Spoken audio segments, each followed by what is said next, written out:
the sheets tighten. Not the way fabric settles around a sleeping body. This is different. The cloth narrows, stiffens, lifts at the edges. Canvas. The bed is a hammock. The walls curve inward. Not plaster, not paint, but dark timber, close and ribbed. The beams of a ship's hull arching overhead. The ceiling lowers until the nails are visible. Black iron driven through tarred oak. Each one placed by a carpenter you will never know. The sway arrives. A long, slow rocking. Port to starboard, port to starboard. And it is not the drift between sleep and waking. It is the ocean. A deep swell, far beneath, lifting and lowering the hull like a breath. Smell comes next. Salt, tar, bilge water, warm, briny, the particular tang of seawater that has been sitting in a wooden hull for weeks. And bodies.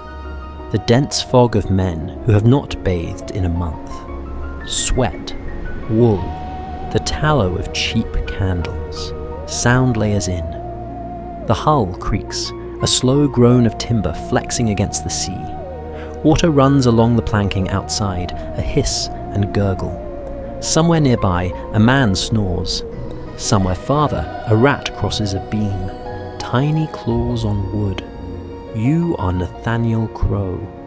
You are 32 years old. You are the quartermaster of the brigantine Fortuna. Your hands are rough. The calluses are layered. Rope, wood, salt. Your feet are bare. Your shirt is linen, stained with brine, open at the throat. There is a key on a cord around your neck. Iron, small, cold against your collarbone. It is the key to the ship's stores. It is your authority. August 14th, 1717. 11 days hunting the Windward Passage between Cuba and Hispaniola. 47 men aboard. You keep the ship running. The provisions, the shares, the arguments, the arithmetic. Today is the day everything pays off. But you don't know that yet. Your eyes open to the swinging lamp, a single flame in a glass bowl, hung from a beam by a chain, throwing shadows that crawl with the ship's motion. The hammock sags under you, canvas gone stiff with weeks of salt and sweat. You swing your legs out. Your bare feet find the deck. Damp planking, gritty with the sand they spread for grip. Stand, and the overhead beams are 6 inches above your head. The berth deck of a brigantine was not built for standing. 2 years in this hammock. Your body has memorized the sway, the port roll deeper than the starboard, the Fortuna's slight list from the weight of the guns. You don't wake from the motion anymore. You wake from its absence. When the wind drops and the ship goes still, the silence pulls you from sleep faster than any sound. The smell is a wall. 47 men live in this space, a space built for 20. The heat traps it here, under the deck, where the tropical air sits thick and still. Sweat, tar, mildew, the sour reek of the bilge below the planking. The rats have their own smell too, musty, warm, the odour of things that live in the dark. You've stopped noticing most of it. Most of it. 470 nautical miles from Nassau. 11 days of this passage. The hammocks hang in rows, canvas cocoons, some swaying with the breath of the men inside them. You know them by sound. Hendricks the Dutchman grinds his teeth. Young Billy Rook mutters in his sleep. Silas Gooch doesn't snore. 58 years old and the quietest sleeper aboard. The key first. Lift the cord over your head. Feel the weight. 3 ounces of iron, the most important object on this ship. The quartermaster holds the store's key. Every biscuit, Every cup of rum, every ounce of powder passes through the lock this key opens. Put it back against your chest. It has not left your neck in 18 months. The sea chest at the foot of the hammock, the only locked chest below decks. A padlock you bought in Nassau for 6 shillings.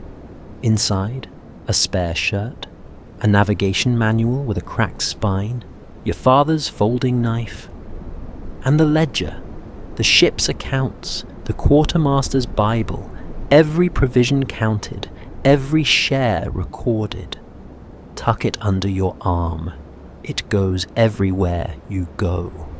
The knife, bone handle, Sheffield steel, the blade worn thin from decades of sharpening. Your father carried it in the Bristol dockyard for marking timber, cutting cord, prying nails, eating his bread at midday. His hands were square and scarred, the knuckles permanently swollen, and they smelled of wood shavings. The knife is the one thing you kept when he died. Everything else went to pay his debts. Down the ladder into the hold. Darker here, the lantern swings, the bilge water sloshing at your ankles, warm and brackish. The stores are arranged the way you arrange them. Water casks forward, food aft, powder in a separate locker lined with copper sheeting. You count. 9 full water casks, 2 halves, 11 days at ration, 1 gallon per man, drinking and cooking, nothing else. Salt pork, 8 days. Hardtack in cloth sacks, 12 days. Rum in the small barrel, 5 days. Rum goes first. It always goes first. Then the complaints start. The numbers are deadlines. Water, food, rum, patience, each with its own clock, each counting down. 47 men depend on this arithmetic. The key is trust made iron, and the trust is that you count honestly and distribute fairly. You earned this key by being the man who doesn't cheat the numbers. Up the companionway ladder, push the hatch. The world opens. The first breath of clean air is a shock after the berth deck. Salt wind, wide sky, the relief of space after confinement. Dawn is breaking to the east, the sky shifting from black to deep blue to a band of orange along the waterline. Stars still visible in the west. They'll be gone in 20 minutes. The trade wind presses warm and steady from the east, salt heavy, lifting your shirt. The sea is enormous, deep blue shading to black in the west, gold touched in the east where the sun hasn't quite cleared the horizon. A 2-foot swell runs long and regular, the Fortuna riding it with the easy motion of a ship at home in her waters. The rigging overhead is a web of hemp and tar against the brightening sky. The sails furled on their yards, the masts bare. The Fortuna, brigantine rigged, 2 masts, square sails on the foremast, a fore and aft gaff on the main. 80 feet from stem to stern, 22 feet across at the widest point. 12 6-pound guns, 6 to a side. Built in Bermuda from Bermuda cedar, lighter than English oak, the fastest hull timber in the Caribbean. She needs a crew of 20 to sail. She carries 47 because the extra 27 aren't here to sail. They're here to fight. The morning watch, 2 men at the stays, doing nothing visible, which means the night was quiet. 1 man in the maintop, a dark shape against the sky. The lookout, and Oakes at the helm.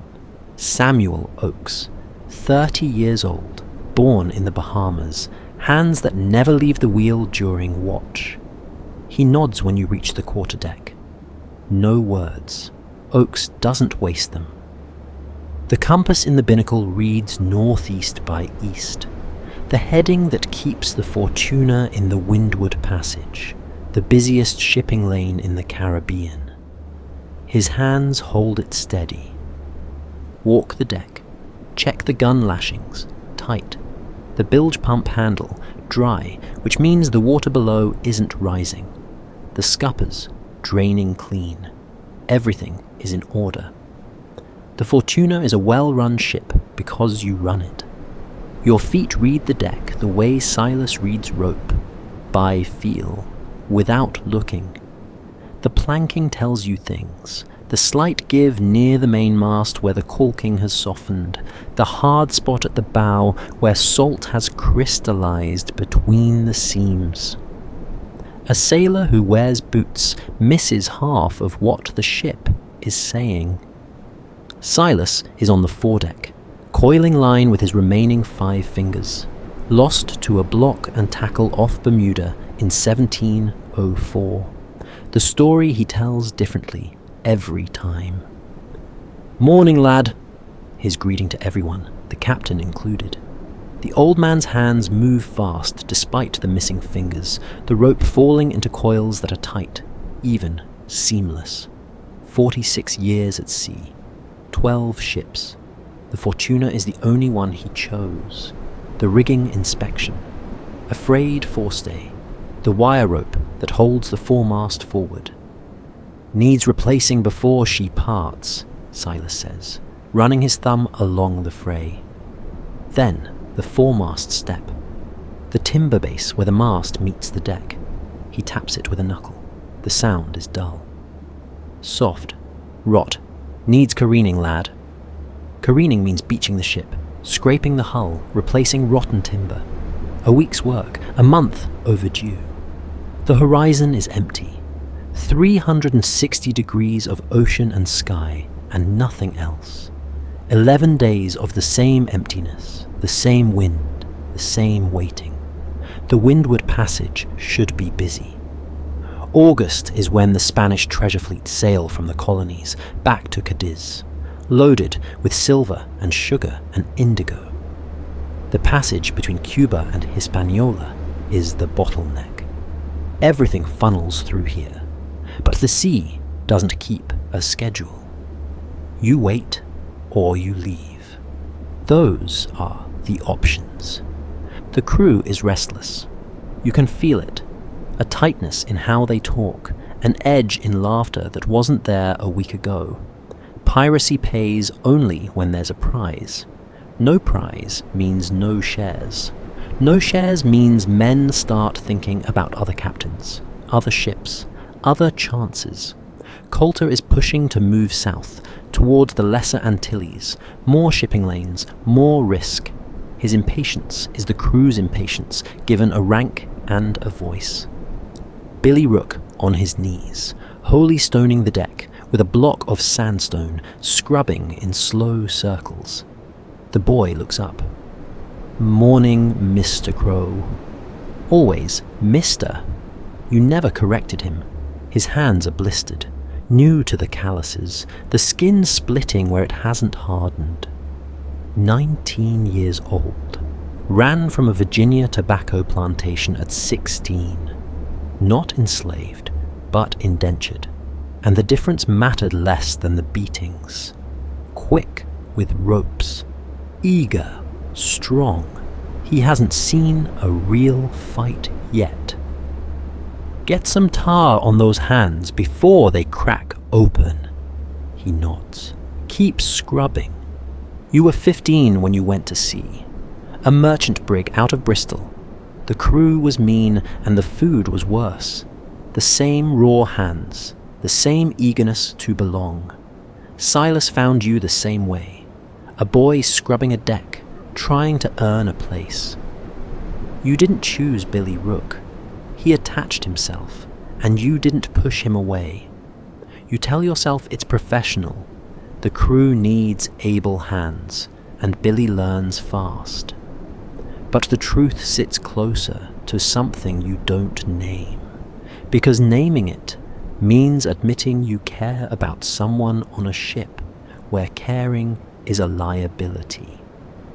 Below to the galley, forward, under the foredeck, a cramped brick-lined box with an iron stove bolted to the deck. Duck through the doorway.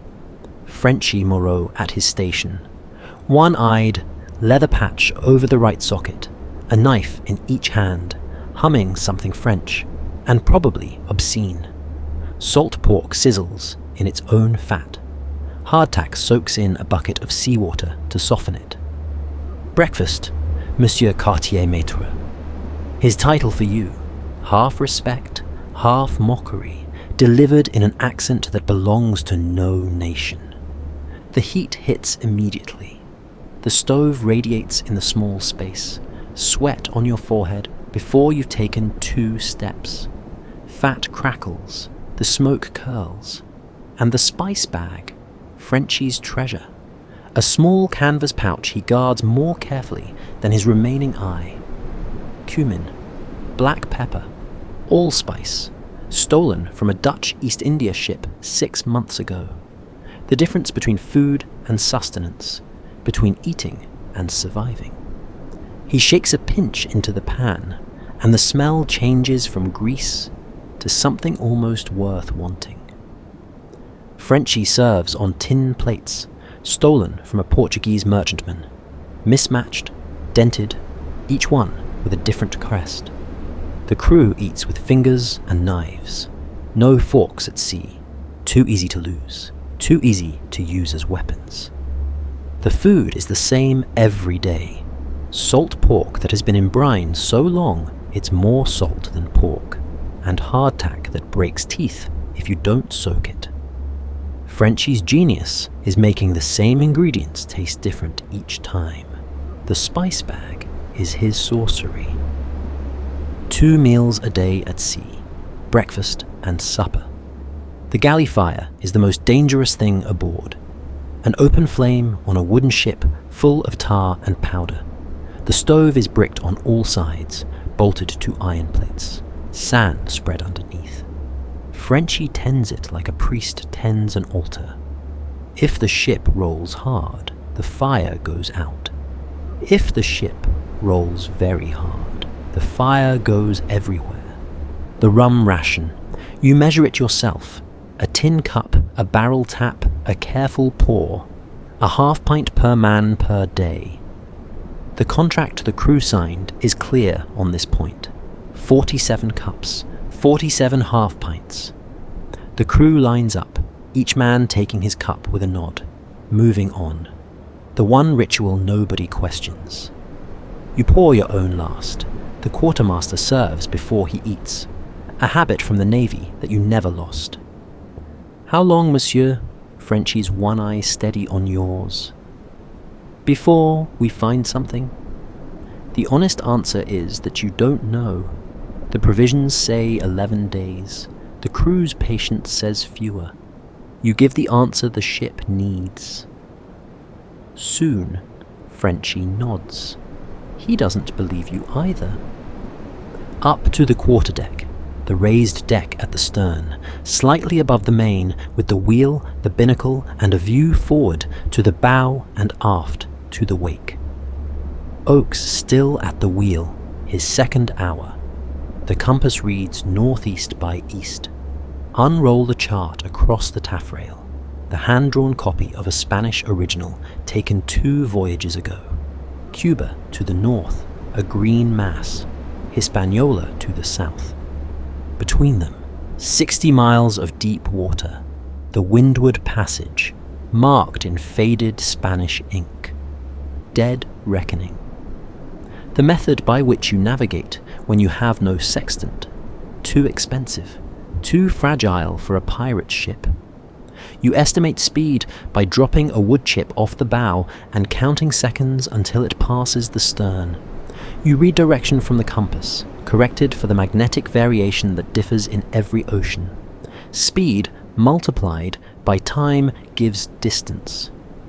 Distance plus bearing gives position on the chart. Plot it. That's where you are.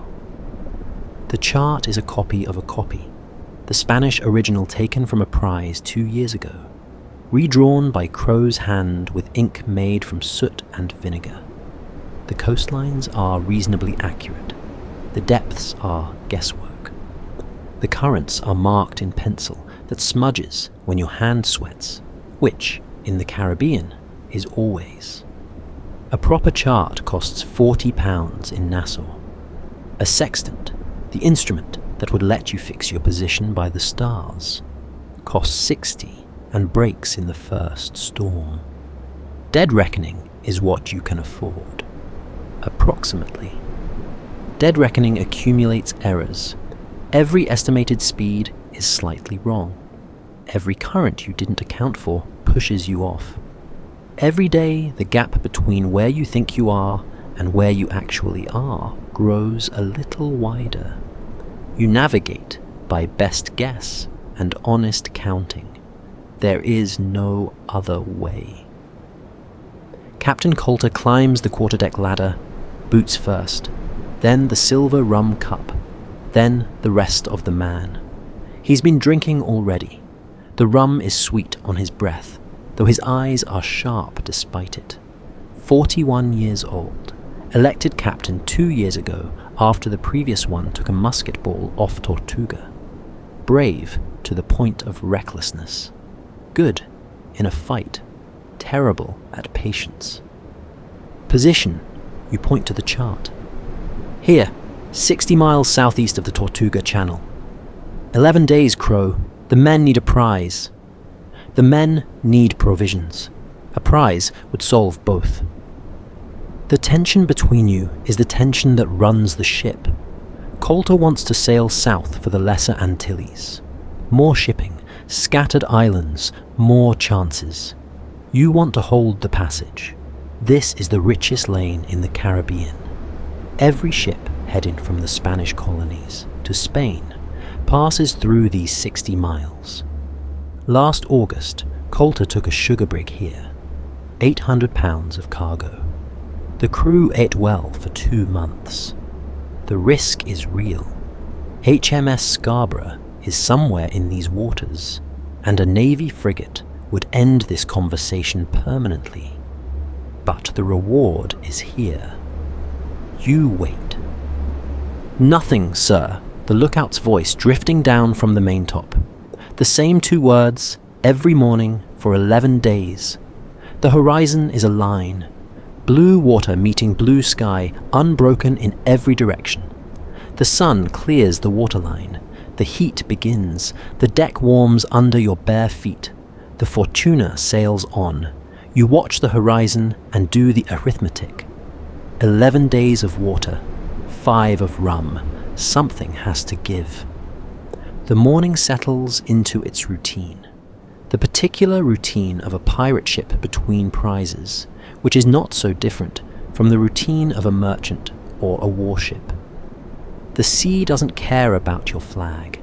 It demands the same maintenance from every crew that sails it. Sail mending, men cross-legged on the deck, needles and palm guards, the heavy canvas yielding stitch by stitch. Weapons cleaning, cutlasses oiled, pistols checked, flints replaced, cards below decks despite the contract. You hear the murmur and look the other way. Today, you'll allow it. The heat builds. Noon approaches, and the deck is too hot to stand on in the sun. Silas patches the forestay with a splice that will hold a month, maybe 2. His 5 fingers moving fast enough for 10. Billy finishes the holy stoning and sits in the shade of the longboat, eating hardtack, turning it over in his hands like he's looking for something worth tasting. The horizon stays empty. Coulter paces the quarterdeck, drinking steadily, watching the sea with the stare of a man who believes he can will a ship to appear. At 4 bells of the forenoon watch, 10 in the morning, you are below decks, recalculating the provisions with a pencil stub and the back page of the ledger, when a voice from the maintop cracks the morning wide open. Sail ho, south-southeast. 2 words. The lookout's voice from the maintop, raw, cracking with excitement, carrying across the ship and into the water below decks where you're crouched over the provisions ledger. Every sound on the ship stops. The The needle through the canvas, the card game, the argument about whose watch it is. Then the noise starts. Hammocks abandoned, feet hitting the deck, men moving for the companionway. You're up the ladder before you've thought about it. The main deck is already filling. Men shielding their eyes, turning south, pointing at something you can't yet see from deck level. The spyglass. The Dutch-made telescope in the binnacle locker. Brass, 3 sections, taken from a prize off Curaçao last year. You brace it against the taffrail, extend the tube, find the southern horizon. A dark shape, sails catching the morning light, too distant to read. A smudge against the blue, maybe 10 miles out. Your hands are steady on the brass, your heart is not. Coulter is on deck in seconds. The rum cup is gone. His eyes are clear and hard and focused. The other Coulter, the one who earned the captaincy. What do you see? Sail, south-southeast. Big, can't read her yet. He takes the glass, looks, hands it back. The grin breaks across his face like sunrise. All hands, make sail. You repeat the order down the deck. Your voice, not his, is what the crew answers for sail handling. All hands, make sail. The words travel forward like a wave, and the Fortuna's crew becomes a machine. Men to the ratlines, climbing the rope ladders barefoot, 60 feet up, unfurling topsails that snap and fill with a sound like pistol shots. The gaff on the mainmast sheeted hard to windward. The Fortuna heels. The deck tilts beneath your feet as the canvas catches the trade wind, and the bow digs in, and spray begins to fly from the cutwater. The ship accelerates. You feel it in the soles of your feet, the hull coming alive, the timbers humming, the rudder biting. Every man has a station, and every man knows it. This is what 11 days of boredom were for. The ship is different under full chase, tighter. The rigging sings, the hull vibrates, your own body responds. Breath deeper, vision sharper, the fatigue of routine evaporating.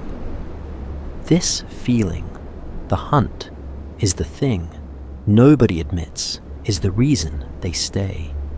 The ratlines, tarred rope in your hands, the fibers cutting into your palms, spaced 18 inches apart. Climb. The ship sways beneath you, amplifying with every foot of height. A gentle rock on deck becomes a wide arc at the maintop.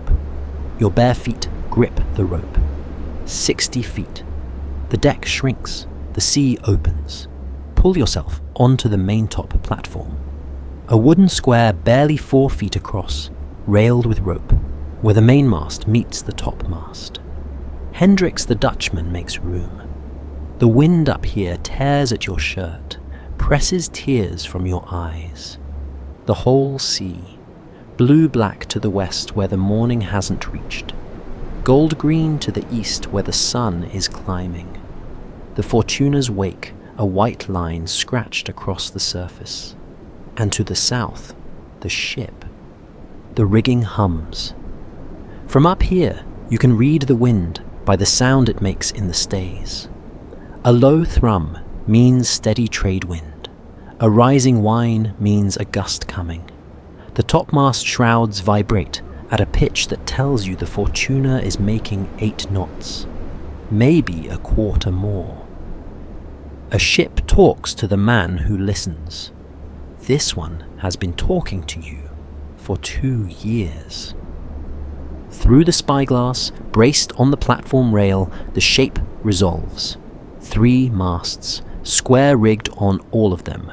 Not a brig, not a schooner, a full ship rig. Big. 200 tons at minimum. She's riding low in the water. The waterline marks barely visible, which means heavy cargo pulling her down, Spanish colours at the stern, red and gold, the cross of Burgundy. A merchant galleon, not a warship. The hull shape is wrong for that. Round-bellied, built for volume, not speed. She's making maybe 5 knots, slow and wallowing in the swell. 14 gun ports, 7 per side. More than the Fortuna carries. But a merchant crew won't have the men or the training to work them all at speed. The Windward Passage in August. A ship riding low under Spanish colours, heading east. She's carrying colonial revenue to Cadiz. Silver, sugar, indigo, whatever the colonies have to offer. This is why you waited 11 days. You calculate. The Fortuna at 8 knots in this wind. The Galleon at 5. 3 knots gained per hour. Distance 12 miles, maybe 13. 4 hours to close within cannon range. 5 to come alongside. You call down to Colter. Galleon, Spanish, heavy laden, 5 knots, 4 hours. His voice carries back up. Stay on her. I want every course change. No escort.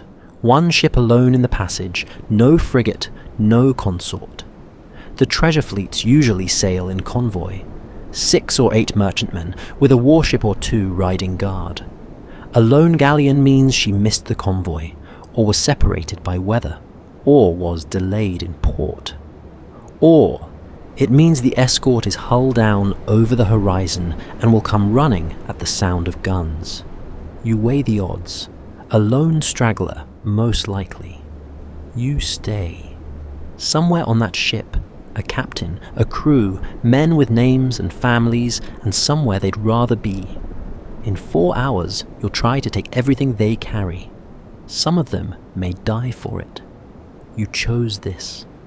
Every morning you wake in that hammock and swing your feet onto the deck. You choose it again. The thought passes. It always passes. The key on your neck is heavier than the conscience. Down from the maintop, hand over hand, 60 feet of tarred rope, the deck rising to meet you. Through the main hatch to the gun deck. Anne Blackwell is already there. She doesn't wait for orders. Never has. The guns are her domain, her profession, her religion. When she sees you on the ladder, she doesn't greet you. She's already past that. The gun deck. A long, low space. 12 guns in their carriages, 6 to a side, black iron on oak wheels with rope tackle holding them to the hull. The smell of iron rust and old powder residue and tallow grease on the gun mechanisms. The only light comes through the open gun ports, 6 squares of blue Caribbean on each side. The deck is sanded. You know why it's sanded. The sand is for grip when the blood makes the planks slick. Anne's gun crew's forming. 2 men per gun, 12 men, moving with a calm that comes from rehearsal. Powder monkeys, the youngest aboard, forming a human chain from the copper-lined magazine deep in the hull. Cloth cartridges of black powder passed hand to hand, then iron shot, then wadding. Each gun crew stacking their supplies. Anne checks each gun. Touch hole clear, trunnions greased, tackle ropes sound. The routine of a woman who learned gunnery in the Royal Navy and left the Navy rather than stop. What are we loading? Chain shot first. Shred her rigging. She can't run. Then round if she fights. Anne's voice is level and precise. Every word chosen. Nothing wasted. She served 2 years as Andrew Black aboard HMS Falcon, a 5th-rate frigate, until a wound required a surgeon, and the surgeon discovered the rest. Desertion at Barbados. Nassau, where nobody asks about your past. Range? 1/2 mile for chain. Closer is better. You'll have it. She turns back to her guns. The conversation is finished. She's already somewhere else. The place she goes before a fight, where the guns are clean and the angles are numbers and nothing else matters. The Fortuna's armament. 12 6-pounders, light guns, each throwing a 6-pound iron ball at roughly 1,000 feet per second. Fast to reload. Anne's crews can manage a round every 20 seconds. Chain shot for rigging. 2 half-balls connected by 18 inches of iron chain, spinning when fired. A whirling blade designed to cut rope and shred canvas. You don't sink a prize. You stop it. Back on deck. The Fortuna is heeled hard to starboard under every sail she owns, throwing spray, the hull vibrating with speed. The Galleon is visible from the deck now, a shape with sails, growing. The sun climbs, the heat builds, the tension winds through the crew like a rope tightening. The hours of a chase feel longer than the hours of a watch. The target barely moves against the horizon. You track it by the angle of the bowsprit, checking every 15 minutes, and each time the difference is barely perceptible. But over hours, the imperceptible becomes obvious. The Galleon's topsails resolve into individual squares of canvas. Her hull darkens from grey smudge to brown timber. You begin to see the gun ports, black squares in the hull, and count them, and the count matches what you saw from the maintop. The sun passes its peak, shadows shorten and disappear, and begin to lengthen again. The spray dries on your skin and leaves salt crystals that catch the light. Billy Rook is beside you at the arm's chest, the long box bolted to the deck amidships, padlocked, now open. Cutlasses, pistols, boarding axes, belaying pins. Each man takes what he knows. Silas reaches past 3 cutlasses for a boarding axe. Billy takes a cutlass and belts it with hands that shake slightly. His palms raw against the leather grip. Is she armed? Probably. 12 to 18 guns. More than us. Slower than us. The boarding strategy. Come alongside, windward if the wind allows, so the smoke blows onto their deck and blinds them. Grappling hooks to bind the ships.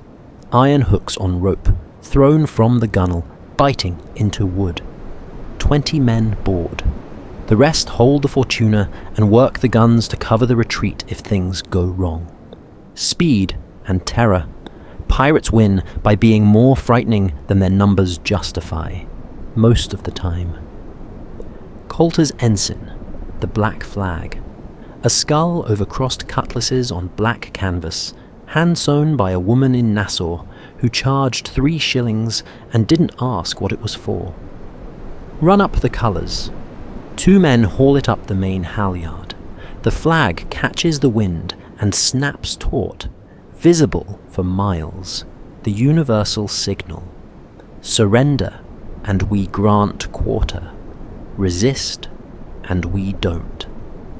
On the Galleon, through the glass, you see movement. Men running, the gun ports opening. They've chosen. The quiet that descends on a crew about to fight is not silence. It's a reduction. Voices drop, movement slow, the laughter stops. Your mouth is dry, your hands are steady. The cutlass at your hip is a weight you know in your sleep. This is the gap between the decision and the act, the worst stretch, the minutes where there is nothing to do but wait for the noise to begin. Cuba, 1713.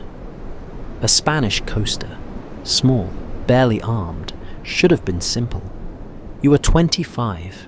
Your hands shook so badly you couldn't grip the cutlass properly. Silas beside you on the rail. Stay close. Move fast. Don't think. The words worked then. You're not sure they work anymore. Now you think too much. The forecastle, the raised deck at the bow, closest point to the target. The Santa Clara, close enough now to read her name painted on the stern in gold letters, close enough to see faces on her deck, some with muskets, some with nothing. A crew divided between fighting and giving up. Her hull, barnacled below the waterline, the copper sheathing patchy. She's overdue for careening, same as the Fortuna. Two ships in need of repair, about to tear each other apart. Below, Doc Farnsworth is setting up. His leather roll of instruments across a plank laid on 2 barrels, the surgery. Bone saw, forceps, needles, silk thread, a bottle of laudanum, a bucket of seawater for washing wounds. His hands are shaking. They always shake before. They'll steady when the first man screams. Ready, Doc? As ever, Mr. Crowe. Try not to give me too much work. 20 men will board that ship. Some may not come back. You know every name. Under the contract that every man signed when he joined the crew, compensation for wounds, 600 pieces of 8 for a right arm, 500 for a leg, 100 for an eye. The arithmetic is precise. The arithmetic is not the arm. Silas at the bow, the boarding axe on the whetstone, 5 fingers gripping the haft, the stone singing on steel. The old man's forearms are ropey with veins and sun-darkened to the colour of teak. He has been in more boardings than anyone aboard. 15, maybe 20. He stopped counting years ago. The scars on his hands are layered like geological strata. Each one a story he tells differently, depending on the rum. The old man looks at you. Bad odds? Same as always, lad. The quick or the dead, he grins. 58 years old, 3 fingers short, and he's the first person you'd want beside you when the ships come together. A flash from the Galleon's bow chaser. A puff of white smoke, bright against the dark hull. The boom reaches you a second later, rolling across the water like distant thunder. Then the whine, iron through air, a tearing sound, high and fast. The splash, 50 yards off the port bow. The water column leaps, hangs, falls. A miss, a ranging shot, a declaration. Helm, 2 points to starboard. Give Anne her angle, Oak's response. The wheel turning, the Fortuna swinging to present her starboard broadside. The gun ports are already open. 12 black muzzles protruding from the hull. Anne's voice carries from the gun deck, clear and calm through the open hatches. On my mark, Anne fires. The first broadside tears through the Santa Clara's fore-rigging, chain shot whirling, ropes parting, the topsail shredding in strips. The Galleon fires back. A ragged answer, half her guns, the balls churning the water between the ships. Anne reloads, fires again. The interval between volleys is 20 seconds. The Santa Clara's interval is closer to a minute. The second broadside hits the mainmast rigging. The third catches the spanker. Canvas hangs in tatters. The Galleon's speed drops from 5 knots to 3 to 2 to drift. The Fortuna closes, 200 yards, 150. The gap shrinking as the crippled Galleon wallows. The gap between the ships is a 1/4 mile of churning water, the sea whipped by the passage of iron through air. Coulter draws his cutlass. The boarding party lines the starboard rail, grappling hooks in hand. The smoke drifts between the ships like fog. Anne's hand drops. The starboard guns fire in sequence, bow to stern, 1 second apart, a rolling broadside, each gun aimed independently, each shot deliberate. Your body flinches at the first report and keeps flinching. The sound is not a sound. It is a physical blow. a compression of air that slams through the gun deck and into your chest, your teeth, the base of your spine. The deck kicks up under your feet with each discharge, the planks jumping. Smoke. Instant and total.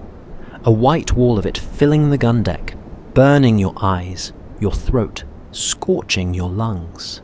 You can't see the man 3 feet in front of you.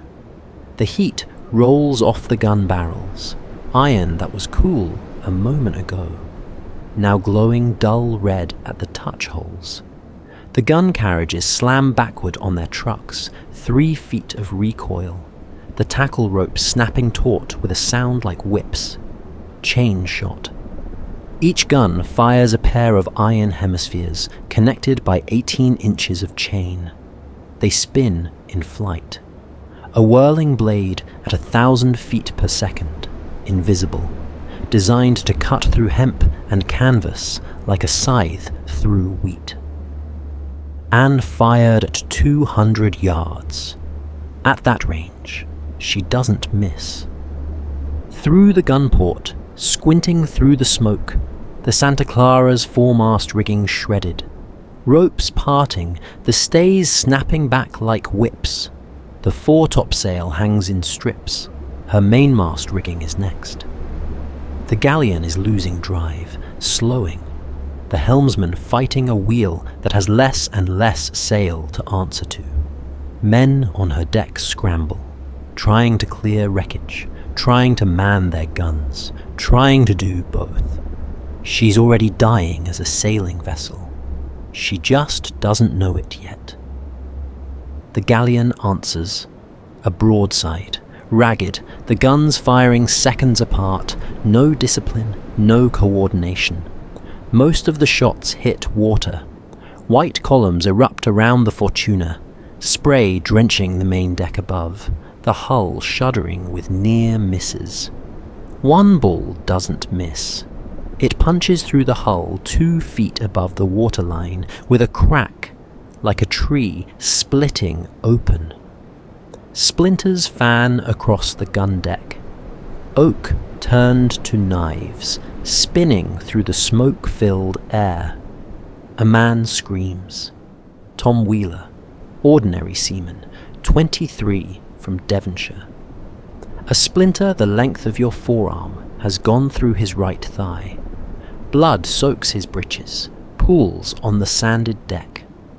The gun crew nearest him doesn't stop. They step around the spreading blood, sponge the barrel, load, ram, run the gun out. The drill holds. Your hands are shaking. Not much, enough that you notice. The animal part of you, the old wordless part that predates the contract, and the key, and the ledger, wants to climb the ladder and get away from these iron walls. A cannonball doesn't care about your arithmetic. The quartermaster in you locks that animal in a room and shuts the door. Crouch next to Wheeler. His face is white, his teeth clenched, his hands gripping the splinter shaft. Don't pull it. Doc's coming, he nods. His breath is short and fast. Sponge, load, run out. Anne's commands cut through the smoke and noise, her voice unchanged. The same pitch, the same cadence, as if the guns were instruments in a rehearsal. The crew's work. Wet sponge down the barrel to kill sparks from the last shot. Cartridge in, wadding, shot, ram it home. 20 seconds per gun, faster than any Navy crew. Anne drilled them until they could reload blind, and today some of them nearly are. The smoke is that thick. Fire when ready. The second broadside targets the rudder and stern. Grab Wheeler under the arms. He screams. The splinter shifts, grinding against bone. Drag him to the companionway ladder, his blood leaving a trail across the sanded deck. Leave him at the base of the ladder for Doc's crew to find. You'll keep the leg. You don't know if that's true. It's what he needs to hear. Back to the guns. Anne is firing the third volley before you're in position. Up from the gun deck. The companionway ladder is slick. Your hands leave bloody prints on the rungs. Wheeler's blood, not yours, though the distinction matters less than it should. Out of the smoke into sunlight, blinding, the air clean, and for one breath you taste nothing but salt. The difference between below and above is the difference between a coffin and the world. The two ships are 40 yards apart. The Santa Clara's rigging hangs in ruins. Her sails are rags, her topmasts bare, the foremast listing to port where the shrouds have been cut away. She's barely moving. The Fortuna is closing. The boarding party at the rail, 20 men, armed, ready. Cutlasses catching the sun, pistols primed, grappling hooks coiled in hand. Coulter at the front of the line, cutlass in his right hand, pistol in his left, standing fully upright on the rail in clear view of the Galleon's musketeers, grinning. The man has no fear. It is not bravery. It is something that should be there and isn't. Musket fire from the Galleon's rail, flashes, small and bright, then the smoke, then the sharp crack that sounds different from cannons, higher, sharper. A ball hits the rail 6 inches from your hand. The wood splinters outward, chips stinging your face and neck. Another ball buries itself in the mainmast behind you with a deep thunk. The air around the deck is torn. The sound of near misses is not a whistle, but a rip, a tearing you feel against your skin. Crouch behind the gunwale, solid oak, 18 inches thick. Through a gap between the timbers, the Galleon's deck. Some men with muskets at the rail, reloading. Most standing around, disorganized, unsure. An officer in a blue coat is shouting orders that nobody follows. Through the gun port, men scramble on her deck, clearing wreckage, fighting for the gun tackles. You can tell by the way they move. No drill, no coordination. Merchant sailors, not gunners. Their heart isn't in it. The rigging is gone. They know what's coming. 20 men on the Fortuna will board, maybe 35 men on the Santa Clara. The math isn't the numbers, it's the willingness. Most merchant crews surrender once boarders hit the deck. The resistance is at the rail. If you get past the rail, you win. The black flag promised quarter for those who surrender. That promise only works if you keep it. The gap, 20 yards, 10, 5. Grapnels, your voice. 6 hooks fly, iron on rope, arcing across the blue gap between the ships. They bite into the Santa Clara's rail and rigging. The ropes go taut. Men heave. The ships grind together. The sound of oak against oak. A deep groaning protest from both hulls. The Fortuna shuddering as she meets the bigger ship. Coulter goes first. One hand on a grappling rope, the other holding the pistol. He vaults the Fortuna's rail and lands on the Santa Clara's deck. Fires into the nearest musketeer from 6 feet. The man drops backward. Coulter roars, a sound that is half battle cry, half something feral that has no name. And the boarding party follows. One hand on the rail, the cutlass in the other. The gap below, 3 feet of open water. The hulls grinding, the sea churning white between 2 walls of wood. Don't look down. Step onto the Fortuna's rail. The wood is narrow under your foot. Jump. Land on the Santa Clara's deck. Harder, higher. The wood a different color. The footing unfamiliar. Your knees absorb the shock. The cutlass comes up. The world narrows until there is nothing in it except what is directly in front of you. The Galleon is bigger than the Fortuna. Wider deck, higher sides, the woodlighter, French oak or Spanish, not the cedar of Bermuda. Bodies on the deck already. The musketeer Coulter shot on his back, still. Another Spanish sailor crawling towards the scuppers, holding his stomach. The smell of a different ship, different tar, different food, different timber. Everything is wrong in the small ways that tell your body this is not your ground. The camber is different. The Santa Clara's deck is flatter than the Fortuna's, broader, the timbers spaced wider. Your feet compensate for a roll that isn't there and miss the one that is. The gunwale is higher. The hatches are in different places. Every instinct built from 2 years on one ship is suddenly wrong on another. You fight on unfamiliar ground, and your body knows it. Steel on steel. Men shouting in 2 languages, the hulls grinding.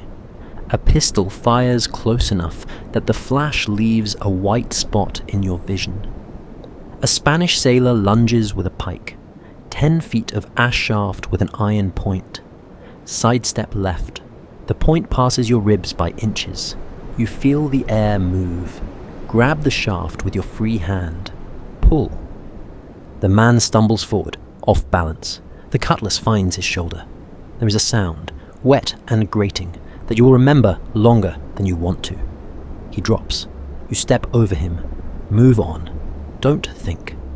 Silas's old advice. Time breaks. Each second becomes distinct, separate from the next, vivid, bright. Your vision narrows until the edges of the world are dark, and only the center is clear. Your hearing flattens. The screaming becomes noise. The individual voices indistinguishable. Your body moves before your mind decides, the cutlass blocking a thrust you didn't see with your eyes, but felt in the shift of air. You are not afraid. You are not brave. You are something between those words that has no name. A mechanism that happens to have a heartbeat. Billy. The boy is beside you, his face white, his cutlass raised, his arm shaking. A Spanish sailor comes at him with a boarding pike. Billy freezes. Silas materializes. There is no other word for how the old man appears, and the boarding axe catches the pike shaft and snaps it in half. The Spaniard runs. Billy looks at Silas. At you. His eyes are too wide, the pupils dilated, his breath coming in gasps. Move! Stay with us? He nods. Follows. His hand is steady enough to hold the cutlass. That's enough. The fighting moves forward along the Santa Clara's deck in a wave. Your boarding party pushing, the Spanish crew giving ground. At the mainmast, 2 Spanish sailors make a stand with cutlasses. Quick, angry, desperate. One of the Fortuna's men goes down. A slash across the forearm, the blood immediate and bright. Silas is there. The boarding axe is not a subtle weapon. The stand breaks. The 2 sailors drop their blades and raise their hands, and the fight is over in that section of the deck. It ends fast. Not a gradual winding down, but a collapse. One Spanish sailor throws down his weapon, and then another does, and then 5 at once, and the word spreads through the deck like fire through rigging. Rendition, surrender, hands go up. Weapons clatter to the deck. The sound of steel stops, and what replaces it is breathing, hard, ragged, 40 men gasping for air on a deck that smells of blood and powder. Coulter on the Santa Clara's quarterdeck. The Spanish helmsman dead at the wheel. Coulter's work. The captain must have taken the wheel himself afterward. The ship held course through the boarding. Coulter stands over the body, blood on his cutlass, blood on his shirt, barely winded. "She's ours!" The shout carries across both ships, across the water between them. and the Fortuna's remaining crew cheers from the rails. The cabin door opens. Don Miguel de la Vega steps out. His hands are raised. His sword is offered hilt first, a naval officer's weapon, the guard silver, the blade straight. He is unarmed. His coat is clean. He did not fight. Not because he is a coward. You can see that in his posture, in the way he holds the sword, in the fact that he is offering it and not throwing it. But because his crew was already lost, and dying for nothing is not courage. I yield my ship and cargo. I ask quarter for my men. His English is accented, but clear. His face is the face of a man compressing 50 years of service into a single act. Take the sword. It is heavier than yours. The silver guard is cold. Quarter given. No man harmed who doesn't fight. No one required it. You require it. The words carry weight. Despite the blood on the deck and the smoke drifting and a dead helmsman 2 yards away. 3 Spanish dead, 7 wounded. The helmsman, the musketeer, a man caught by a splinter from the Fortuna's broadside. On your side, Wheeler with his thigh, another man with a musket ball through the forearm. One more death, the young Spanish sailor Coulter shot as he boarded. The boy was maybe 20. No one on either ship will tell you his name. The silence after a battle is the worst sound there is. Not silence, the absence of what was there a minute ago. The steel is quiet. The guns are quiet. The shouting is over. What's left?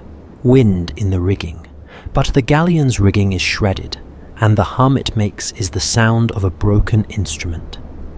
A wounded man crying below. The hulls creak together, bound by grappling ropes. Water laps against the joined ships. The sun shines on the deck, on the blood, on the dropped weapons, on everything, without distinction. A pistol lies on the deck near your feet, spent, the flint cracked, powder residue blackening the pan. Beside it, a hat. A Spanish sailor's hat, round-crowned, the brim stained with sweat. Ordinary objects made strange by the context. Everything on this deck was in someone's hand 5 minutes ago. Now it's wreckage. The young Spanish sailor is on his back. His eyes are open. A hole in his chest where Coulter's ball entered. Nobody knows his name. Nobody on the Fortuna will ask. Billy Rook is standing 3 feet from the pikeman you struck. The man's shoulder is open. Doc's assistant, kneeling beside him with bandages. Billy is staring at the blood on the deck. Not his blood. Not this time. Post guards at the hatches. Secure the weapons. Pile them amidships. A man standing watch. Send word to Doc. Casualties on both sides. Treat them the same. Not kindness. Calculation. A ship that grants quarter earns faster surrenders. The quartermaster's work begins where the captain's work ends. The Navy. HMS Pembroke. You spent 3 years seeing captured vessels from the other side. Prisoners in irons, cargo seized for the crown, officers packed onto a transport for trial in Kingston. Here, the prisoners sit on the deck with their hands unbound, fed, watered, waiting to be put ashore. Personal effects returned. The reputation is currency. If the Fortuna gives quarter, the next ship surrenders faster. Don Miguel on a crate, guards on either side. You speak to him. Your wounded will be treated. You'll be put ashore within 2 days. Your personal effects are yours. The captain looks at you. You are the quartermaster? I am. Then you are the law on this ship. He understands. The Spanish Navy has its own version, a ship's treasurer who outranks even the captain on matters of cargo and accounts. 2 professionals, different flags. 2 ships bound together, rocking as one. The sun past its peak, the light going gold. The Fortuna's crew moves between decks with the purposeful energy of men who have survived something and want to prove it was worth it. Ropes are coiled. Blood is scrubbed from the Santa Clara's planking with seawater and holy stones. Billy's skill put to darker use. The Spanish crew sits in a row along the gunwale, guarded, watching their ship being methodically stripped. Some of them weep. Most of them stare. Don Miguel sits apart, his posture unchanged, his dignity a kind of armor that no boarding party can pierce. The sea is blue, and the wind blows, and the grappling lines creak, and the world goes on as if nothing has happened. The smoke clears in minutes. The work takes hours. Men move between decks, lashing lines, securing prisoners, carrying the wounded to dock's plank and barrel surgery. Wheeler bites down on a leather strap while Doc works the splinter free. The Spanish wounded lie on the same deck, treated with the same instruments, the same hands. The adrenaline drains out slowly, and what replaces it is a fatigue so deep it sits in the bones, the heaviness that follows fear. The young Spanish sailor goes over the side, wrapped in canvas, weighted with a spare round shot. No one reads anything. There is nothing to read. Crowe moves through the aftermath with the ledger under his arm, the pencil behind his ear, the quartermaster's inventory already beginning in his head. The captain's work is finished. The quartermaster's work is starting. The sun has moved. You notice it the way you notice everything after a fight, with a sharpness that has no practical use. Every detail vivid, every sound distinct. The afternoon light falls on the Santa Clara's deck at an angle that means 3 o'clock. 2 hours of battle. It felt like 10 minutes. Down the Santa Clara's companionway. The steps are steeper than the Fortuna's, worn smooth by Spanish boots, the wood a lighter colour. Lantern in hand, the wick catches, the flame steadies, and the hold opens below. It is deeper than the Fortuna's hold, wider. The air is different, drier, sweeter, the smell of cargo rather than bilge. The lantern swings and the shadows shift, and the first thing you see is wood.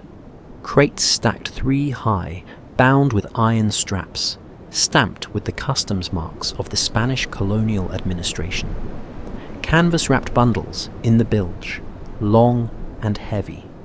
Barrels with markings you can read just enough to understand. This is a ship that was packed with care by people who expected it to arrive. Cut the canvas on the first bundle with your father's knife, the bone handle fitting your palm, the blade parting the cloth without effort. Silver.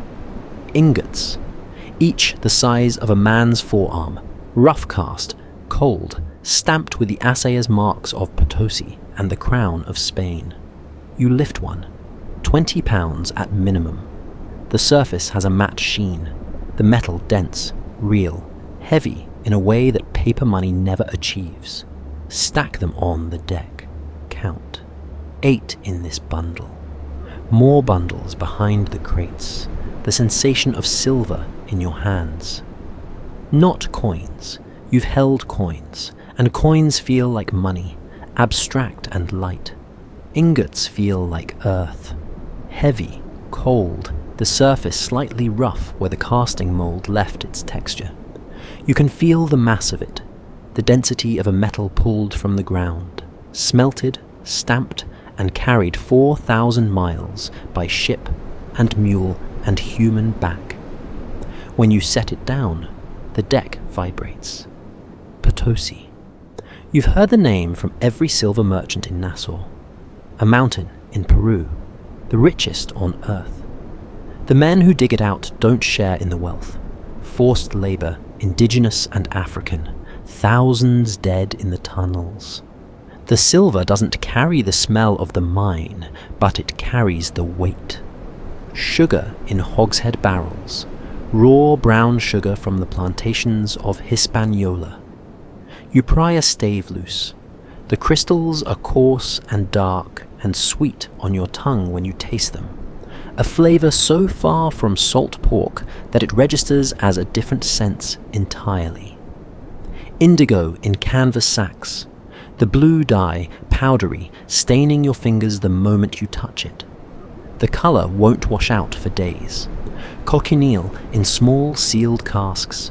The red dye made from crushed insects harvested in Mexico. Worth more per ounce than the silver because the demand in Europe never stops. Bolts of cotton cloth, barrels of tobacco, a crate of chocolate in dried cakes, the smell dark and bitter. Open the ledger on a barrel, quill from behind your ear, the inkpot balanced on a crate. This is the work you were elected for, not the boarding, not the fight, but this, the numbers. Silver, estimate 40 ingots at £20 each, 800 pounds of metal. Market value in Nassau, variable dependent on the broker and the supply, but roughly £2,000 sterling. Sugar, indigo, cochineal, tobacco, cotton, chocolate. Conservatively, another 2,000. Total estimated value, £4,000. 47 shares, plus the premium shares the contract specifies. Coulter gets 2, the captain's double. You get 1.5, the quartermaster's portion. Anne gets 1.25 for the gunnery. Doc gets 1 for the surgery. The rest get 1 each. Work it out. Approximately 50 equivalent shares. Each full share, roughly £84. A working merchant sailor earns £12 a year. A dockyard labourer in Bristol, your father's trade, earns 8. £84 is 7 years of honest wages, won in an afternoon. This is the number the crew has been waiting for. This is the number that justifies 11 days of empty horizon, salt pork and boredom. Hold an ingot, the cold of it, the weight, the absolute material reality of wealth in your hands. This is why 47 men sailed for 6 weeks, slept in hammocks, ate food that barely qualified, and today pointed cannons at strangers. This is why a man named Tom Wheeler has a splinter wound that may cost him his leg. The silver doesn't care. It was taken from a mountain by force, and now it is taken from a ship by force, and the silver doesn't care about either. Behind the commercial cargo, trunks, leather, brass-bound, personal luggage. You open one, a woman's dresses, silk, folded with care, lavender sachets placed between the layers. The sachets have kept the scent. In the hold of a ship in the middle of the Caribbean, you smell lavender, and the absurdity of it is not funny. Another trunk, books in Spanish, a rosary in a velvet case, and a wooden horse, small, painted blue, one ear chipped, sized for a child's hand. Hold the horse. It weighs almost nothing. The paint is wearing at the muzzle where small fingers have gripped it. Someone carved this with care. Someone packed it with everything else. The dresses, the books, the rosary. Because these people were going home to Spain. The dresses were for Cadiz. The books were for a shelf. The horse was for someone's child. You put it back. Close the trunk. It is not part of the inventory. No one required it. You decide it yourself. The captain's cabin. Push the door. The lock was kicked in during the boarding. The wood splintered around the latch. The cabin is 12 feet square and better furnished than any room on the Fortuna. A desk bolted to the deck, the wood dark and polished. A cot with actual linen sheets. Charts pinned to the bulkhead. The Caribbean drawn in Spanish ink. Detailed, accurate. The coastlines rendered with a precision that puts your hand-copied chart to shame. Take the charts. Roll them carefully. Spanish cartography is the best in the Caribbean. The empire that conquered these waters mapped them with obsessive thoroughness. Navigation instruments on the desk, a brass quadrant, a pair of dividers, a parallel rule, a logbook in precise handwriting. Departure from Santo Domingo, August 2nd. Destination, Cadiz. The cargo manifest matching what you found in the hold. These charts and instruments are worth the boarding by themselves. Accurate navigation saves lives. The quadrant. Hold it up. Brass, well made, the arc graduated with fine marks that your eyes can barely read in the cabin light. You have never owned a quadrant. Dead reckoning is the method of a man who can't afford the instruments for anything better. With this and clear sky, you could fix your latitude to within a mile. The dividers are balanced in your hand, the points sharp. Tools like these cost more than a common sailor earns in a year. You set them down carefully, as if they might break. They won't. They're better made than anything on the Fortuna. A small oil painting in a gilt frame. A woman, dark-haired, her expression composed in the way that portraits demand, but her eyes warmer than the painter intended. On the desk, letters tied with blue ribbon, addressed in a woman's handwriting to a name in Cadiz. The ink on some is faded.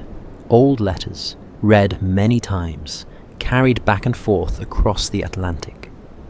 You don't read Spanish well enough for the details. You don't need to. Don Miguel brought to his own cabin. His hands are untied now. A guard stands at the door.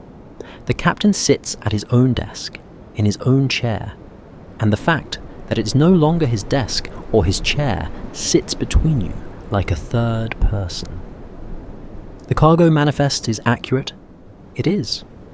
Other ships in company? None. We missed the convoy from Havana by 2 days. Any warships in these waters? A pause. He has no reason to lie and no reason to help. The frigate Galicia, last reported near Jamaica 10 days ago. He answers because there is nothing left to protect. His ship is taken. His cargo is counted. His career is over. 20 years in the Spanish Royal Navy, fought the English at sea, the French in the Mediterranean, the Dutch everywhere. A musket ball at Cartagena left his right arm stiff. The shoulder never healed properly. Reassigned from a ship of the line to merchant escort. A demotion dressed in courtesy. This crossing was supposed to be the last. Retire to Cadiz, the wife in the portrait, a pension and a garden. 2 days delay for a rudder repair in Santo Domingo, and the convoy sailed without him. Your crew will be put ashore within 2 days. Nearest land, the north coast of Hispaniola. Personal effects stay with you. The painting, the letters, yours.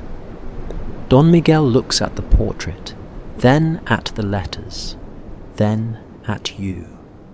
His eyes are dark and steady, and they see you clearly, not as a pirate, not as an enemy, but as a man, making decisions in a room where the decisions have already been made. And my ship, the question hangs. You both know the answer. A prize ship is sailed to Nassau and sold, hull and all. The Santa Clara will be stripped of anything useful, sailed by a prize crew and auctioned on the beach to the highest bidder. Her timbers will become someone else's repair wood. Her fittings will hang in Nassau taverns as decoration. The ship that carried Don Miguel across 20 years of service will be dismantled for parts. That's the captain's decision. You leave the cabin.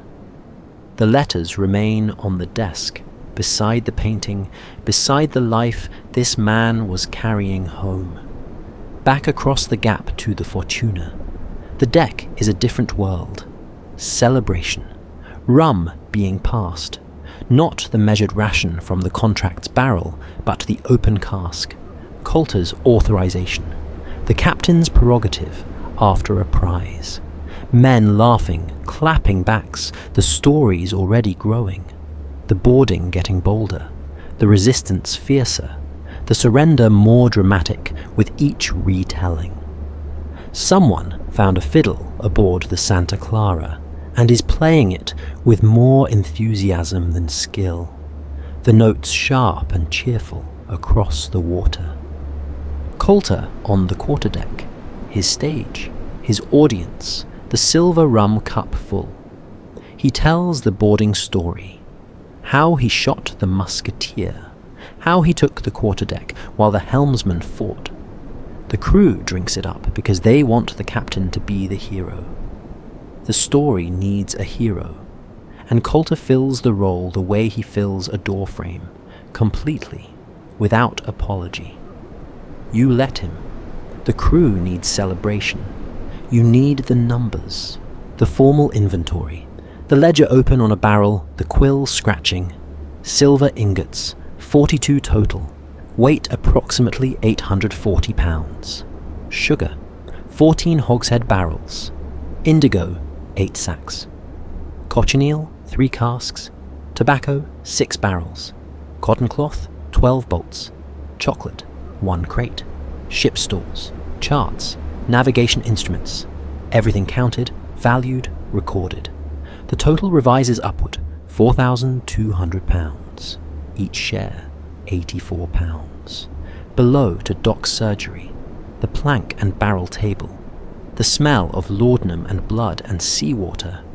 Wheeler is alive, the splinter removed, the thigh bandaged with strips of sailcloth, the wound packed with a paste Doc swears by and Crowe doesn't ask about. The leg is swelling. In the tropics, infection comes fast. Doc says, wait. The other Fortuna casualty. A musket ball clean through the forearm, the bone intact. Doc got the ball out and stitched the entry and exit. He'll keep the arm. 3 Spanish wounded on the same deck, treated with the same instruments, the same gentleness. No one required it. You require it. Under the contract, a lost leg pays 500 pieces of 8. Wheeler might keep the leg. He might not. The worms in a tropical wound have their own schedule. Wheeler asks about his share. You tell him, £84, plus whatever compensation applies if the leg goes badly. He closes his eyes. The laudanum is pulling him down. The young Spanish sailor, Coulter's first shot off the boarding. No name. The Spanish prisoners won't say. Grief or loyalty or both. Wrapped in canvas from the Santa Clara's spare sailcloth. A spare round shot sewn in at the feet for weight. You carry him to the rail with Silas, 1 man at each end. The bundle is lighter than you expected. The boy was thin, young, the bones not yet filled with the bulk that comes with age. There is nothing to read. No Bible, no prayer book, no one aboard who is ordained or inclined. You hold the bundle at the rail, and the crew goes quiet, and the wind blows and the sun shines on the canvas wrapping. Some of the Spanish prisoners are watching from across the deck. One of them is crying. A friend, a brother, a shipmate. The difference doesn't matter. Over the side, the splash, the canvas sinks fast and the water closes over it, and there is no mark. The Windward Passage does not keep records. The current carries everything south. Your first ship, the merchant brig out of Bristol. A man fell from the rigging in a storm off the Azores, hit the water, and the ship sailed on. You asked the boatswain why they didn't turn back. Because the sea doesn't give people back, lad. The boatswain's name is gone now. The lesson remained. Late afternoon, the windlass creaks, the cargo swinging between the ships on block and tackle, each trip a silver ingot or a sugar barrel. The silver thuds into the Fortuna's hold, each impact a future that will be spent and squandered in Nassau. But for now, it is possibility with weight. The sun sinks lower, the light goes amber, the shadows stretch across the joined decks. Both ships rock gently, bound together, the violence drained out of them. Close the ledger. The numbers are honest. £84 per share, 7 years of wages, a ship taken, a crew humiliated, a young man sinking in the Windward Passage. The contract promises fair distribution and equal treatment. The contract says nothing about the cost. The afternoon fades. The last of the cargo crosses to the Fortuna. The final indigo sack, the last sugar barrel, the crate of chocolate that Frenchy commandeers before it reaches the hold. Lanterns are lit on both ships as the sun drops, twin constellations floating on the darkening sea. Frenchy discovers the Santa Clara's galley and comes alive. Flour, actual wheat flour, not hardtack. Dried fruit, wine in clay bottles, garlic, peppers, salt cod. He produces a meal no one expected, bread baking in the iron oven, the smell drifting through the ship like something from a dream you once had about home. The crew eat sitting on the deck in the lantern light, plates on their laps, the bread still warm. Someone sings, a ballad about Nassau, the words crude and the sentiment so earnest it circles back to honest. The celebration is real. These men are richer than they have ever been, and richer than most of them will ever be again. Crowe finishes the last column in the ledger, caps the inkpot, closes the book, and stows it in his sea chest. The sunset is slow. The Caribbean does not rush the end of its days.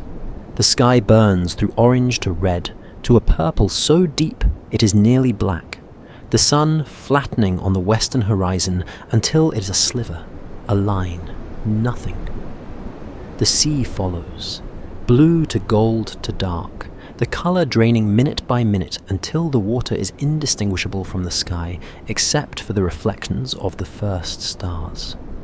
The two ships hang in silhouette, the Fortuna and the Santa Clara, their masts like winter trees against the last light, bound together by lines that creak and groan as the swell moves them. The temperature drops, not to cold.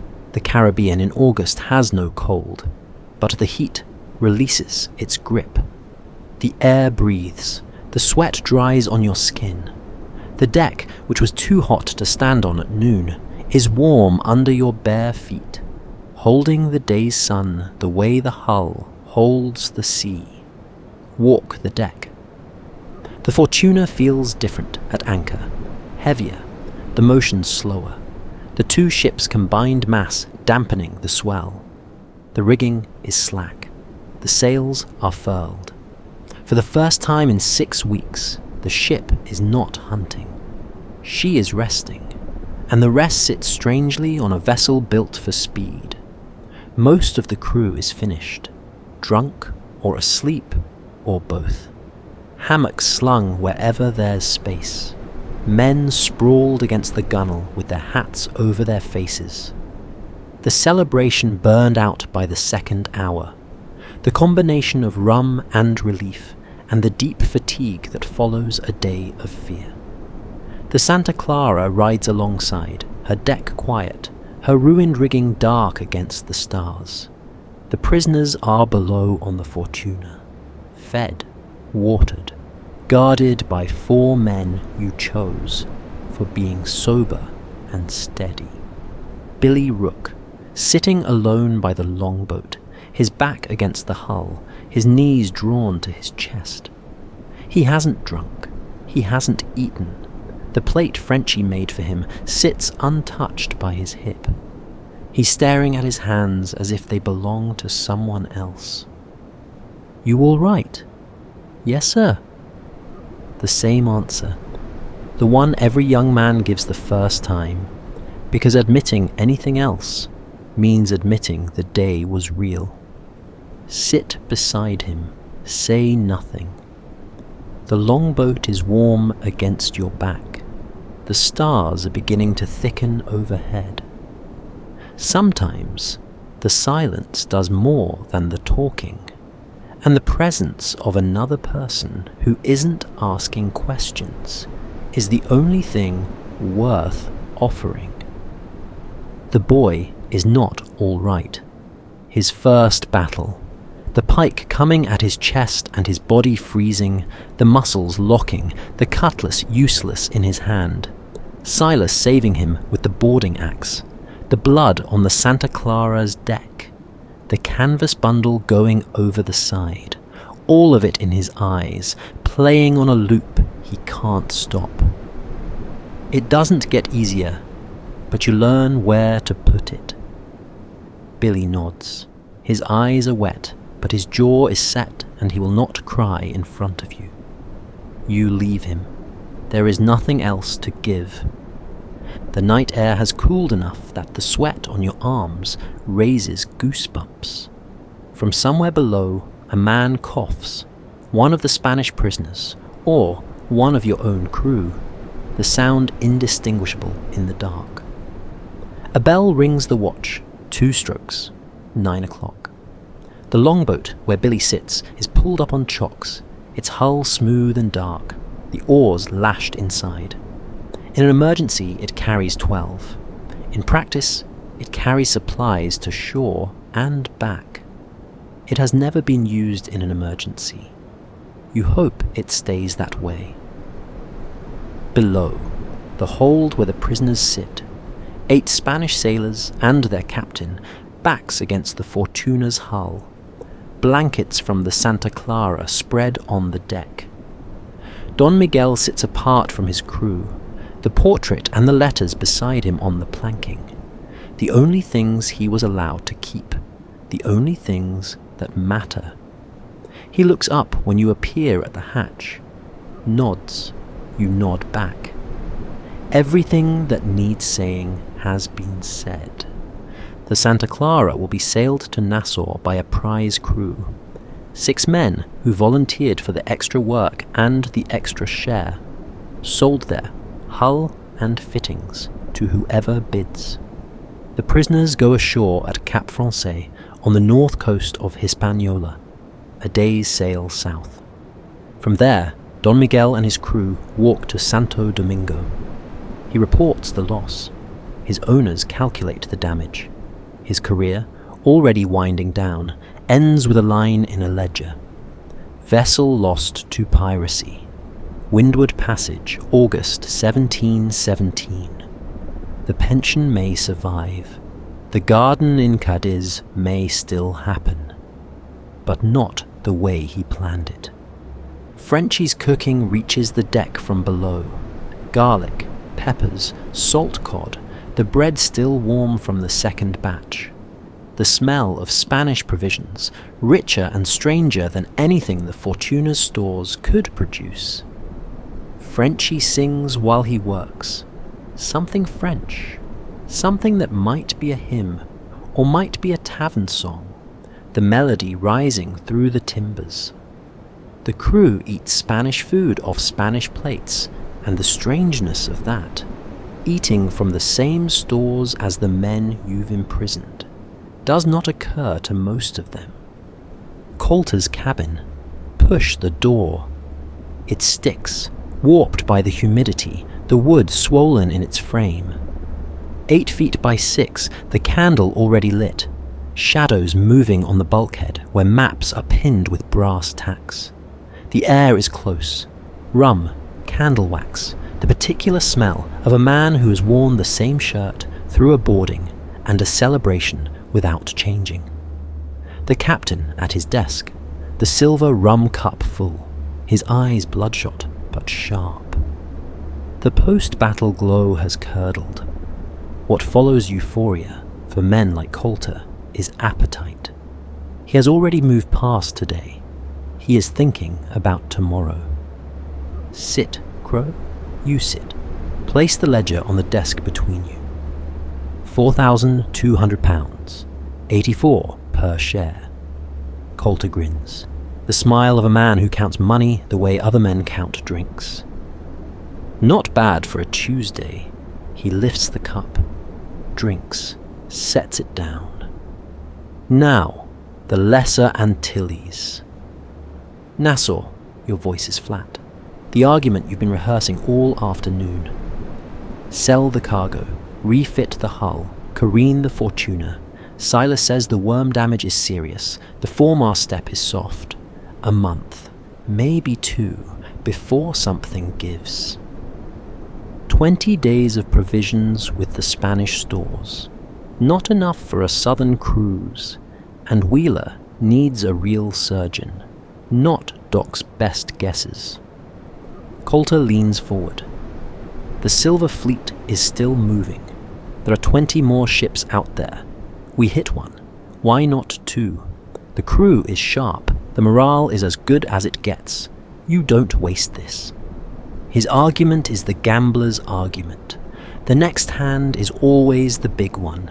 The next prize is always richer. Keep playing. Your argument is the arithmetic. Every day at sea costs provisions. The hull is compromised. The foremast could go in a blow. If we lose the mast south of Jamaica, we're drifting. No port, no refit, and 47 men on a ship that can't sail. The tension in the cabin is the tension that runs the Fortuna. Coulter lives for the next fight. You plan for the next meal. He sees opportunity. You see deadlines. He commands in battle, and you command everywhere else. And the border between battle and everywhere else is the border between his authority and yours. Disputes between captain and quartermaster go to a vote. The crew's compact says so. Every man's name or mark on the page. The whole crew. Majority rules. Coulter knows the arithmetic of that vote as well as you do. The crew will choose the money in their pockets over the money they might win. The threat of the vote is usually enough. The democracy of pirates is real, and it is enforced by the same men who enforced it on the deck of the Santa Clara today. We sail north at dawn, put the prisoners ashore at Cap Francais, make Nassau in 4 days. Coulter stares. The rum cup meets the desk with enough force to dent the wood. 4 days, and if the foremast holds. Silas says it holds. I trust Silas.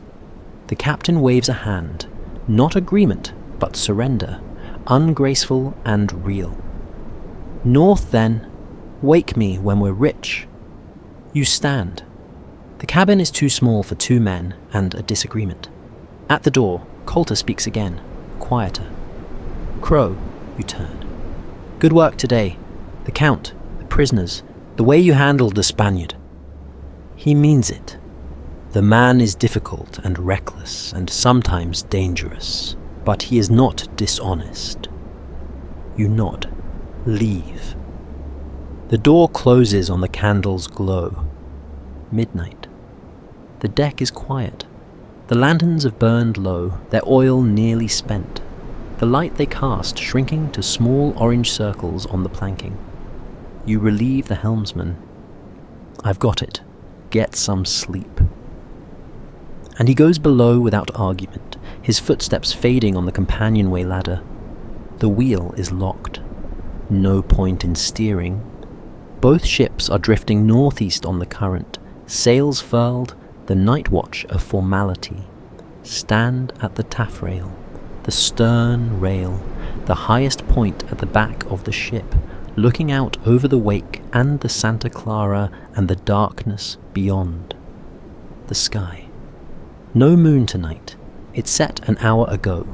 A thin crescent, taking its light with it. What remains is the stars. They are thick beyond counting, packed into a sky so clear that the Milky Way is not a suggestion, but a river, white and dense, arching from horizon to horizon, bright enough to cast shadows on the deck. The Southern Cross hangs low on the southern horizon. You don't see that from Bristol. Scorpius is high, its red heart visible. Sagittarius is somewhere in the dense core of the galaxy, lost in the white. The sea reflects them. The water is black and still, the swell so gentle that the surface barely moves, and the stars are doubled, above and below, as if the Fortuna is sailing through the middle of the universe, suspended between two identical skies. Take out the chart, the dividers, the compass. Work by starlight and the lamp hung on the binnacle. Dead reckoning, the method that gives this day its name. Start from your last known position. Add every course change, every estimated current, every knot of speed over every hour. The dividers walk the distance on the chart. The compass confirms the bearing. Position, approximately 19 degrees north, 73 degrees west. The Windward Passage, somewhere. The errors compound. Every estimated speed is slightly wrong. Every current you couldn't see pushed you somewhere you didn't intend. The position on the chart is your best guess, built from a chain of other guesses, each one reasonable, each one slightly off. You are never exactly where you think you are. You navigate by honest arithmetic and the acceptance that certainty is not available. The name. Some say it comes from deduced reckoning, abbreviated, corrupted, shortened by sailors who had better things to do than spell. It doesn't matter. The name is right, regardless. You reckon with the dead and the living. Today's arithmetic, one Spanish sailor whose name nobody speaks, a man with a wound that might take his leg, 4,200 pounds of cargo in the hold. The numbers balance. They always balance. That is the terrible thing about numbers. Your father. The memory comes without invitation, triggered by something in the hold of the Santa Clara, the smell of fresh-cut timber from a repair, your hands shaking for a moment before you understood why. The Bristol dockyard, the smell of wood shavings, pine and oak, and the particular sweetness of fresh sawdust. His hands, square, scarred at every knuckle, permanently swollen. The hands of a man who built ships he would never sail on. The hull that fell, a 50-ton merchantman, the chocks giving way, the massive keel rolling free. He was underneath. You were 14. The foreman put a hand on your shoulder and said something you don't remember. The Navy, HMS Pembroke, 3 years of service under the King's flag. The discipline that was not discipline but dominance. Officers who ate beef, while the crew ate weevils, who slept in cabins, while the men swung in hammocks so close the elbows touched. The flogging. A man named Cobbs, caught stealing bread from the officers' stores. 60 lashes delivered at the grating, the boatswain's mate counting each one, the blood running into the scuppers before they reached 30. Cobbs died a week later. Infection, the surgeon said and shrugged. You deserted at the next port, Kingston, Jamaica, a tavern, a man who asked if you could sail. The Fortuna, not for the silver, though the silver helps. Not for the freedom, exactly, though the freedom is as real as the wind. Because no man on this ship was flogged for stealing bread. Because every man signed the contract. Because the shares are equal. And the vote is law. And the quartermaster is elected by the men he serves. It is not much. It is more than the Navy offered. The word coming from London is that the King is sending a new governor. Woodes Rogers, a privateer himself, a man who circumnavigated the globe. The rumours say he carries pardons for any pirate who surrenders, and a noose for any who doesn't. Some of the crew have talked about it.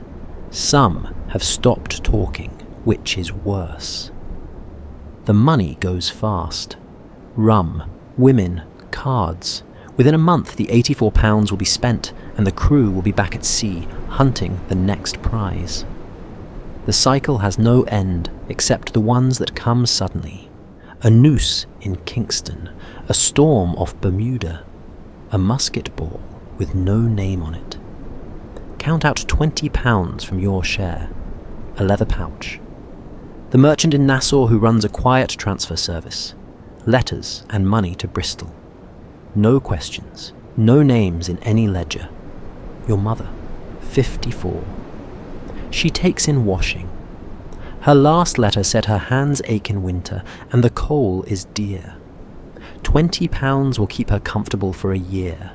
New coal, warm gloves, the luxury of a day without the washtub. You've sent 3 payments. She doesn't know where the money comes from. You hope she doesn't guess. This life is brutal. It is crude. It is short. The average pirate career is 2 years before the hanging or the drowning or the fever that takes everyone eventually. The deck you stand on is stained with blood. The hold is full of stolen silver. The man you wounded today will carry that shoulder for the rest of his life. But no one on this ship serves without a vote. No one works without a share. No one is flogged. The contract is a contract between violent men, written on cheap paper, signed with names and marks, and it is the most just document you have ever put your name to. Hold both things, the blood and the equal share, the dead man in the water and the vote, the stolen silver and the £20 for Bristol. Hold them both, because that is what the quartermaster does. The ledger records everything, and the ledger doesn't judge. Look over the stern rail. The wake stretches behind in blue-green light, bioluminescence, tiny creatures in the water glowing where the hull disturbs them. A trail of cold fire on a dark sea. It marks where you've been. It fades behind you. In an hour, it will be gone, and there will be nothing on the water to say the Fortuna passed this way. The trail is beautiful. The word comes, and you don't push it away.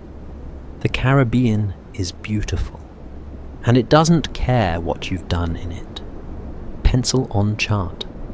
The dividers walk the distance one last time. The compass confirms the bearing. Position: 19 degrees north, 73 west. Somewhere in the Windward Passage. Close enough.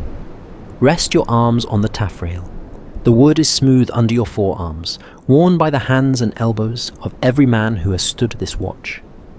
2 ships, 47 pirates, a hold full of stolen silver, the prisoners sleeping below, the stars above, heading north toward Nassau, toward spending and waste and the temporary peace that money buys.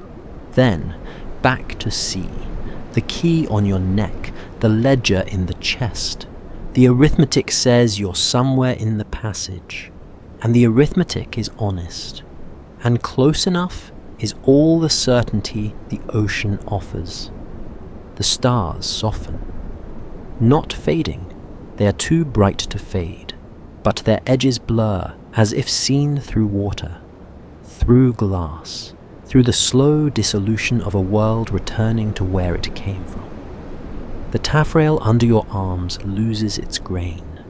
The wood smooths, warms, becomes something else. Fabric, cotton, the texture of sheets. The ship's motion gentles until the rocking is not the swell of the Windward Passage, but the settling of a body into a bed. The creak of the hull becomes the creak of a house, if it becomes anything at all. The key on your neck grows lighter. The iron thins. The cord dissolves against your skin. You reach for it, the gesture automatic, 18 months of habit, and there is nothing there. Your authority has left you, and the leaving is not loss, but release. Your hands soften. The calluses, layered from years of rope and wood and salt, ease back into the skin. The rope scars on your palms smooth over. The roughness of a sailor's grip becomes the hands you had before this night began. These are not a quartermaster's hands. They are yours. Crowe.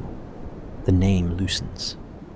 It was yours, entirely, completely, a name you answered to, a name the crew spoke with something like trust. Now it moves away. It becomes a name someone told you, a character in a story you heard once, lying in the dark. Nathaniel Crowe, the quartermaster, the man with the key.